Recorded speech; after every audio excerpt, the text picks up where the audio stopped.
회갑 잔칫날의 깨달음. 어머니 오늘 정말 예쁘세요. 박순희 여사의 회갑잔치는 서울 강남의 유명 호텔 연회장에서 열렸다. 200명이 넘는 하객들이 축하를 건네러 왔고 샹들리에 아래 차려진 음식상은 화려했다. 순이는 한복을 차려입고 높은 단상에 앉아 있었다. 30년을 헌신해온 자신의 인생이 드디어 인정받는 순간이었다. 하지만 그녀의 시선은 계속해서 한 곳을 향했다. 구석진 자리에 초라하게 앉아있는 며느리 김미영. 7년 전 아들 준호와 결혼한 그녀는 오늘따라 더욱 작아 보였다. 준호야, 저 애는 왜 저렇게 축 처져 있어? 어머니 회갑날에. 순이는 옆에 앉은 아들에게 낮은 목소리로 말했다. 준호는 미영을 향한 짧은 눈길을 주고는 고개를 돌렸다. 원래 성격이 그래요, 어머니. 신경 쓰지 마세요. 순이는 며느리를 좋아한 적이 없었다. 아니, 처음부터 반대했다. 명문대를 나온 것도 아니고 집안도 변변찮고 게다가 키도 작고 외모도 평범했다. 자신의 자랑스러운 아들에게는 더 나은 여자가 어울린다고 생각했다. 결혼 후 미영은 순이의 집에서 가까운 아파트에 살면서 매일같이 시댁을 드나들어야 했다. 순이는 며느리의 모든 것이 마음에 들지 않았다. 음식 솜씨, 청소하는 방식, 말투, 옷차림. 이렇게 김치를 담가? 소금이 너무 많이 들어갔잖아. 집안 청소를 이렇게 대충 해? 구석구석 먼지가 그대로인데 명절에 그런 옷을 입고 나가려고? 우리 집안 망신이야. 미영은 묵묵히 견뎠다. 준호를 사랑했고 그의 가족도 자신의 가족이라고 생각했다. 하지만 준호는 점점 어머니 편을 들기 시작했다. 엄마 말씀이 틀린 건 아니잖아. 좀 더 노력해봐. 왜 매번 엄마 기분을 거스르는 거야? 내가 조금만 참으면 되는데. 가장 큰 문제는 아이였다. 결혼 5년이 되도록 아이가 생기지 않았다. 순이는 이것을 며느리 탓으로 돌렸다. 요즘 여자들이 다 그래. 자기 몸만 챙기고 아이 낳기 싫어하고. 실제로 미영은 난임 치료를 받고 있었다. 매달 병원을 오가며 고통스러운 시술을 받았지만 순이에게는 그저 게으른 며느리로만 보였다. 준호조차 점점 미영을 차갑게 대했다. 결혼 6년째 되던 해 기적처럼 미영은 임신했다. 하지만 3개월 만에 유산했다. 그날 밤 병원에서 홀로 울고 있던 미영에게 준호는 오지 않았다. 어머니가 허리가 아프다며 병원에 가야 한다고 했기 때문이다.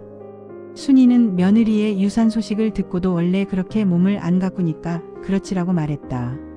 잔치가 무르익을 무렵 순이는 마이크를 잡았다. 감사 인사를 하던 중 그녀는 갑자기 며느리 쪽을 보며 말했다. 제 아들이 참 효자예요. 아직 손주를 못 봐서 아쉽긴 하지만 그래도 이렇게 훌륭한 아들이 있으니 제 인생은 성공한 거죠. 순간 연회장이 조용해졌다. 미영의 얼굴이 창백해졌다. 순이는 계속했다. 요즘 며느리들은 예전 같지 않아요. 시어머니 섬기는 것도 힘들어하고 아이 낳는 것도 미루고. 참 세상 많이 변했어요. 200명의 사람들 앞에서 공개적으로 창피를 당한 미영은 조용히 자리에서 일어났다. 눈물을 참으며 연회장을 나가려는데 준호가 그녀의 팔을 거칠게 잡았다. 어디가? 어머니 잔치에서 이러면 어떡해. 놔요. 제발 놔요. 넌 항상 이래. 왜 그렇게 어머니 마음을 아프게 하는 거야. 준호의 목소리는 연회장 전체에 울렸다. 사람들이 수군거리기 시작했다. 저 집 며느리 문제가 많나 봐.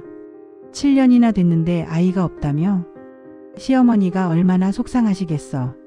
미영은 더 이상 참을 수 없었다. 그녀는 준호의 손을 뿌리치고 연회장을 뛰쳐나갔다. 준호는 쫓아가지 않았다. 어머니 곁으로 돌아가 죄송합니다. 어머니라고 말했다. 순이는 만족스러운 표정으로 고개를 끄덕였다. 마침내 그 성가신 며느리를 내쫓은 것이다. 잔치가 끝나고 다음날 준호는 집에 돌아갔다. 이상하게 조용했다. 미영의 옷들이 없었다. 화장대 위에 화장품들도 사라졌다. 부엌에는 짧은 쪽지 하나만 놓여 있었다. 7년 동안 정말 최선을 다했습니다. 하지만 저는 더 이상 이 가족의 일원이 될 수 없을 것 같습니다. 행복하세요. 준호는 황당했다. 전화를 걸었지만 미영은 받지 않았다. 문자를 보냈지만 답장이 없었다. 그는 어머니에게 전화했다. 어머니, 미영이 나갔어요. 잘됐네. 그런 며느리 없는 게 나아. 그게 진짜 돌아오지 않을 것 같아요. 그럼 다른 여자 만나. 이번엔 제대로 된 며느리감을 데려와. 6. 며느리의 빈자리. 한 달이 지났다. 미영은 이혼 서류를 보내왔다. 준호는 그제야 무언가 잘못되었다는 걸 느꼈다. 아침에 따뜻한 밥이 없었다. 셔츠가 구겨져 있었다. 집은 점점 어질러졌다. 회사 동료들이 수근거리기 시작했다. 준호 씨, 부인 없으니까 확실히 달라 보이네요. 식사는 잘하고 다녀요? 순이는 여전히 아들에게 매일 전화를 걸었다. 그래, 이제 속 시원하지? 그 애 때문에 얼마나 고생했는데.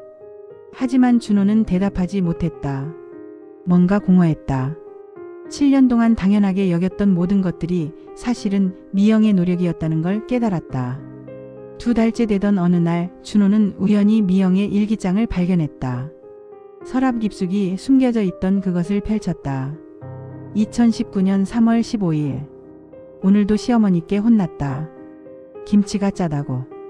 하지만 남편은 맛있다고 3그릇이나 먹었는데 남편에게 말했더니 엄마 기분을 맞춰주라고만 하신다. 사랑하니까 참을 수 있다. 참아야 한다. 2020년 7월 8일. 병원에서 또 시술 받았다. 너무 아팠다. 간호사가 보호자는 어디 계시냐고 물었다. 안 왔어요라고 대답하는 게 너무 창피했다. 남편은 시어머니 병원 모시러 갔다. 괜찮다고 말했지만 사실은 너무 외로웠다. 2021년 11월 20일. 오늘 아기를 잃었다. 3개월 동안 매일 기도했는데 남편이 와주길 기다렸는데 오지 않았다. 혼자 수술대에 누워 혼자 울었다. 이게 정말 결혼 생활일까? 사랑하는 사람과 함께 아파하는 게 아니라 혼자 아파하는 게 결혼일까? 시어머니가 또 나를 바보 취급하셨다. 남편은 웃으며 듣고만 있었다. 나는 언제부터 이 집에서 투명인간이 되었을까? 아무도 내 마음을 물어보지 않는다. 그저 참으라는 말만 듣는다. 나도 누군가의 소중한 딸인데. 준호는 일기장을 떨리는 손으로 덮었다. 처음으로 울었다. 7년 동안 자신이 얼마나 잔인한 사람이었는지 깨달았다. 8. 어머니와의 대면. 준호는 어머니를 찾아갔다. 순이는 기분이 좋아 보였다. 요즘 어때? 혼자 사는 게 편하지? 어머니. 준호의 목소리가 떨렸다. 미영이가 7년 동안 뭘 했는지 아세요? 뭘 하긴 할 일도 제대로 못하고. 아닙니다. 준호가 처음으로 어머니에게 소리를 질렀다. 미영이는 매일 새벽 5시에 일어나서 어머니 아침 식사를 준비했어요. 제가 좋아하는 된장찌개를 어떻게 끓이는지 배우려고 수십 번 연습했어요. 명절 때마다 친정에도 못 가고 어머니 집에서 일했어요. 그게 며느리의 도리. 아닙니다. 그건 도리가 아니라 사랑이었어요. 준호의 눈에서 눈물이 흘렀다. 미영이는 나님 때문에 매달 병원을 다녔어요. 주사를 맞고 시술을 받고 고통스러워했어요. 그런데 저는 한 번도 함께 가지 않았어요. 어머니가 허리 아프시다고 하면 미영이 병원은 제쳐두고 어머니 병원부터 갔어요. 순이의 표정이 굳어졌다. 미영이가 유산했을 때도 저는 없었어요. 혼자 수술받고 혼자 울었어요. 그런데 어머니는 그날 뭐라고 하셨죠? 몸 관리를 제대로 안 해서 그렇다고 하셨잖아요. 그건 7년 동안 미영이는 단 한 번도 어머니께 대들지 않았어요. 억울한 일이 있어도 참았어요. 저한테 하소연하지도 않았어요. 그런데 우리는 그 사람을 뭘로 봤어요? 그날 밤 순이는 잠을 이룰 수 없었다. 아들의 말이 계속 머릿속을 맴돌았다. 그녀는 서랍에서 오래된 사진첩을 꺼냈다. 거기에는 며느리 미영이 찍힌 사진들이 있었다. 명절날 부엌에서 일하는 모습, 순이의 생일날 케이크를 들고 웃는 모습, 가족 여행에서 짐을 들고 있는 모습. 모든 사진 속에서 미영은 웃고 있었다. 하지만 이제 보니 그 웃음이 너무 슬퍼 보였다. 억지로 짓는 웃음. 힘겹게 버티는 웃음. 순이는 문득 자신의 젊은 시절을 떠올렸다. 시집 와서 시어머니에게 받았던 구박, 아들도 못 낳는 며느리라는 소리를 들으며 울었던 날들, 남편이 자신의 편을 들어주지 않아 억울했던 순간들. 그때 자신은 생각했다. 내가 시어머니가 되면 절대 이렇게 안 하리라. 하지만 순이는 정확히 자신의 시어머니와 똑같이 행동했다. 아니, 어쩌면 더 심했는지도 몰랐다. 나는 내가 그렇게 싫어했던 바로 그 사람이 되어버렸구나. 순이는 혼자 중얼거렸다. 10. 며느리를 찾아서. 준호와 순이는 미영을 찾기 시작했다. 친정도 알아보고 친구들에게도 연락했다. 한 달이 더 지나서야 미영이 작은 원룸에서 혼자 살고 있다는 걸 알아냈다. 순이는 아들 없이 혼자 미영을 찾아갔다. 문을 열었을 때 미영은 놀란 표정으로 순이를 바라봤다. 어머님, 어떻게? 순이는 현관에 무릎을 꿇었다. 60평생 누구에게도 무릎 꿇어본 적 없는 그녀가. 미영아. 순이의 목소리가 떨렸다. 이 못난 시어머니를 용서해 주겠니? 미영은 당황해서 순이를 일으키려 했다. 어머님, 일어나세요. 제발. 아니야. 나는 무릎 꿇어야 해. 7년 동안 내가 내 앞에서 얼마나 많이 무릎 꿇었는데. 순이의 눈에서 눈물이 흘렀다. 너는 아무 잘못이 없었어. 정말 최선을 다했어. 그런데 나는 너를 사람으로도 안 봤구나. 그저 우리 아들 며느리로만 봤지 누군가의 소중한 딸이라는 건 생각도 안 했어. 어머님, 내가 병원 갈 때 내가 함께 갔어야 했어. 내가 아기를 잃었을 때 내가 안아줬어야 했어. 내가 힘들 때 괜찮아, 내 잘못이 아니야 라고 말해줬어야 했어. 순이는 미영의 손을 잡았다. 나도 며느리였어.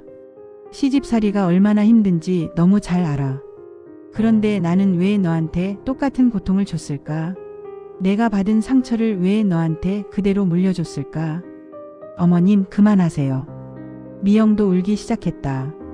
나는 내가 미웠던 게 아니야. 솔직히 말하면 두려웠어. 내 아들을 빼앗길까봐.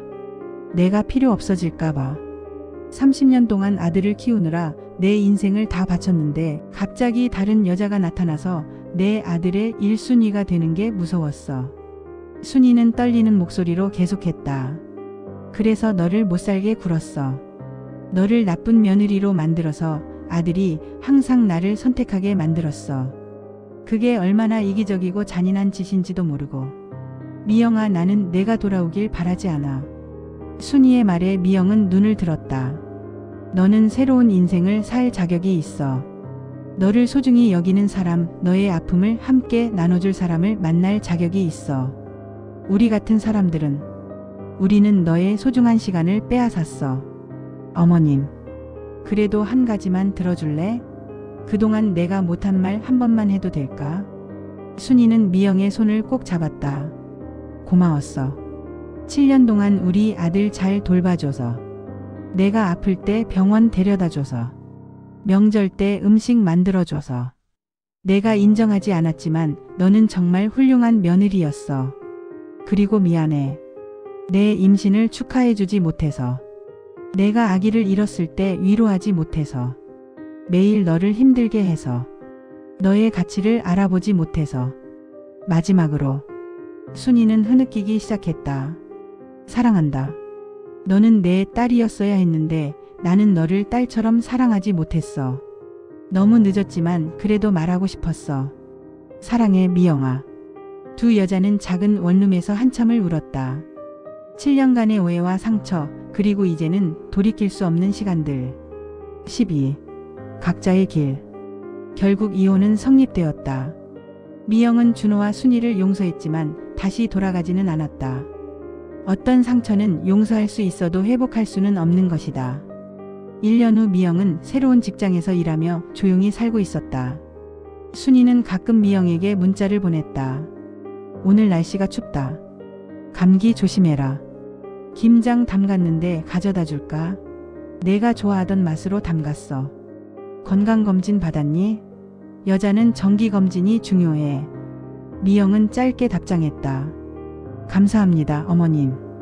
건강하세요. 그들의 관계는 예전으로 돌아갈 수 없었지만 적어도 이제는 서로를 인간으로 존중했다.